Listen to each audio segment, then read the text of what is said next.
मेरे पति पत्नी तो उनकी मैं हूँ, लेकिन मेरे पति लड़कों को बहुत रखे हुए हैं। रिकॉर्डिंग है, अगर कोई रिकॉर्डिंग सुनेगा तो वो ये कह रहे हैं मेरा आदमी हूँ, सबको पता चल गया है। मतलब मुझे जलील करते हैं सब, तुम ऐसे आदमी के साथ क्यों रहना चाहती हो?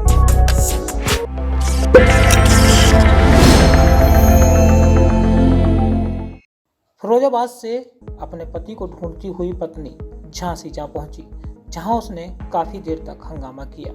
आपको बताते चले कि झांसी के सिंचाई विभाग में तैनात पति को खोजते हुए एक महिला अपने भाई और बेटे के साथ फिरोजाबाद से झांसी आई थी। पति के विभाग में काम करने वाली महिला कर्मचारी पर उसने बेहद ही गंभीर आरोप लगाते हुए हंगामा किया। पत्नी का कहना था कि उसका पति उक्त महिला कर्मचारी के साथ रहता है। सूचना मिलते ही मौके पर पुलिस पहुंची और मामले की जानकारी ली गई। हंगामा करने वाली महिला ने बताया कि वह यूपी के फिरोजाबाद में सरजीवन नगर की रहने वाली है। उसकी शादी 22 अप्रैल 2018 में हुई थी। शादी के बाद पति पत्नी खुशी से रहते थे। उनका एक बेटा भी है।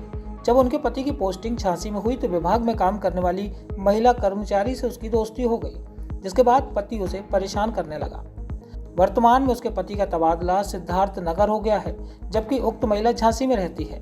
पत्नी का आरोप है कि सिद्धार्थ नगर तबादला होने के बाद भी उसका पति झांसी में उक्त महिला कर्मचारी से मुलाकात करने के लिए आता है। उसे पता चला था कि उसका पति झांसी में है, जिस पर वह अपने भाई और बेटे को लेकर झांसी आ गई। इसके बाद वह महिला कर्मचारी के घर पहुंच गई, जहां उसने काफी देर तक हंगामा किया। महिला कर्मचारी पर उसने कई आरोप लगाए। घटना की सूचना मिलते ही संबंधित थाने की पुलिस भी मौके पर पहुंच गई। इसके बाद मामले की जानकारी की और फिर उसके पति से संपर्क किया गया। पति ने बताया कि उसका मामला न्यायालय में विचाराधीन है। वह झांसी में नहीं बल्कि सिद्धार्थ नगर में है। मामला न्यायालय में विचाराधीन होने के कारण पुलिस भी बिना कार्रवाई किए वापस लौट गई।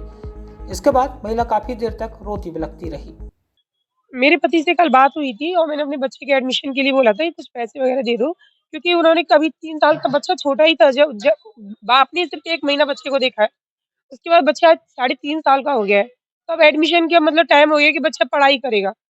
तो मैंने उनसे कहा एडमिशन वगैरह कराना है, तो उन्होंने कहा कि नहीं, मैं कुछ भी पैसे नहीं दूँगा और जाना है तो कॉलेज स्कूल में जाओ और मैं वही उसी के अकाउंट में कुछ दे दूँगा अभी जो दूँगा। तो मैंने कहा फिर आगे कराओ, बाप हो, बाप का फर्ज़ निभाओ कि नहीं मैं नहीं आ रहा हूँ ऐसे-वैसे। तो मैंने कहा आप सिद्धार्थ नगर से उस लड़की से मिलने हर हफ्ते आ जाते हो। उस बच मेरे पति पत्नी तो उनकी मैं हूँ, लेकिन मेरे पति बहुत रखे हुए हैं और अगर ये आती है बनारस झांसी मेरे पास, तो या तो ये इसको मैं मार दूँगा या कुछ कर दूँगा, मैं इसको नहीं रख सकता हूँ। ठीक है, जब इतनी बात थी तो मैंने कहा मैं नहीं जाऊँगी, बाकी में ये आदमी मारपीट भी करता था। उससे पहले भी इसने आदमी ने मेरे साथ बहुत मारपीट की, तो मैंने 100 नंबर कॉल किया, 112 नवादा थाना में, मतलब इसके खिलाफ और लड़की के खिलाफ कंप्लेंट भी की। तो फिर कहते हैं ना, फर्स्ट कंप्लेंट थी, ऑफिस के 4 लोग गए, बेटा रहने दो, सस्पेंड हो जाएगा ये आदमी। मेरे पति सिंचाई विभाग में एई हैं और इस बात का इनको बहुत घमंड है। अभी जब मैंने इनकी कंप्लेंट की तो इनका ट्रांसफर हो गया था सिद्धार्थ नगर, इसी में मतलब सिंचाई विभाग में।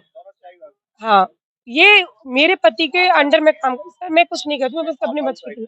हाँ, मैं तो तुम्हें ऐसे ही बेवकूफ़ बनाता रहूँगा, तुम क्या कर लोगी? और मैं तुम्हें तलाक भी नहीं दूँगा और मैं तुम्हें पैसा भी नहीं दूँगा। और वो ये भी बोलते हैं कि मैं वकीलों को, जज को, सबको खरीद सकता हूँ। मैंने एक मेंटेनेंस का केस डाला भी था अपने घर पे, तो इन्होंने मेरे वकील को भी पैसे भर दिए, अपने को भी भर दिए और इन्होंने पैसे की बात भी की। लेकिन मैंने बोल दिया था कि अगर मेरा वकील मेरा केस नहीं लड़ेगा, मैं तो खुद कर लूँगी, आम नागरिक भी अपना कर सकता है इतना तो। तो मतलब मेरे पति मुझे बेवकूफ़ बनाए हैं आज भी और यहाँ पे बुलाया है, जिसकी मेरे पास रिकॉर्डिंग है। अगर कोई रिकॉर्डिंग सुनेगा तो वो ये कह रहे हैं मैं रंडीबाज आदमी हूँ, सबको पता चल गया है। मतलब मुझे जलील करते हैं सब, तुम ऐसे आदमी के साथ क्यों रहना चाहती हो?